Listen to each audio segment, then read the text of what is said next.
26 ივნისს მსოფლიო ნარკოტიკებთან ბრძოლის დღეს აღნიშნავს. ამ თარიღთან დაკავშირებით აჭარის მთავრობისა და მის დაქვემდებარებაში მყოფი უწყებების თანამშრომლებმა მონაწილეობა სხვადასხვა ღონისძიებებში მიიღეს. დღეს განხორციელებული აქტივობები მიზნად ჯანსაღი ცხოვრების წესის პოპულარიზაციას ისახავს. ღონისძიებებში სპორტსმენები და მოხალისეებიც ჩაერთნენ და სპორტულ მარათონში მიიღეს მონაწილეობა. დღეს არის ნარკომანიასთან ბრძოლის საერთაშორისო დღე.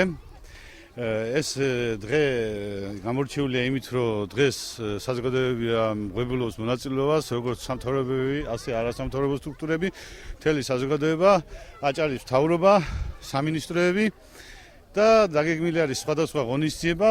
ეს პირველი ღონისძიება იყო მარათონი კილომეტრნახევარიანი მარშრუტით და ამით ჩვენ გვინდა ხალხს კიდევ ერთხელ შევახსენოთ, რომ ჩვენ ვებძვის ნარკომანიას და არა ნარკომანებს, რომ ამაღლდეს ხალხში ინფორმაციულობა ნარკომანიის შესახებ. ჩატარდა ანტინარკოტიკული აქცია მარათონული ბენა 2 კილომეტრი, რომელშიც მივიღეთ მონაწილეობა ყველა ბათუმელებმა და უჭერთ ხარს ცხოვრების ჯანსაღ წესს. ჩვენც მივიღეთ სიგელი, დავიგავ პირველი ადგილი და მადლობას ვუხდი ყველა ამ აქციის ჩატარებისათვის. დღესვე აკვაპარკში ბათუმის კარატის ფედერაციის, მოზარდებისა და მკლავჭიდის ფედერაციის სპორტული შეჯიბრებები გაიმართა. მაყურებლის წინაშე ბათუმის სპორტული ცეკვების ფედერაციის მოცეკვავეები წარსხდნენ.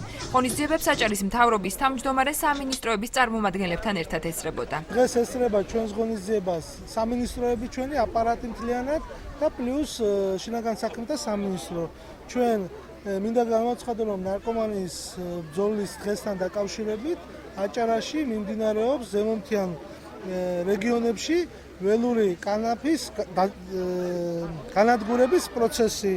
ჩართულია გამგეობები, ჩართულია მთავრობა მთლიანად და შინაგან საქმეთა სამინისტრო. ამიტომ ვეხმიანებით ყველას და მთავრობა მხარს უჭერს ჯანსაღ ცხოვრებას. ჯანსაღი ცხოვრების პოპულარიზაციაში ჩაერთნენ სოციალურ სახლებში მცხოვრები მოზარდებიც, მათ აჭარის მთავრობისაგან საჩუქრად ევროპული წარმოდგენის კრაკატუკის მოსაწვევებიც მიიღეს.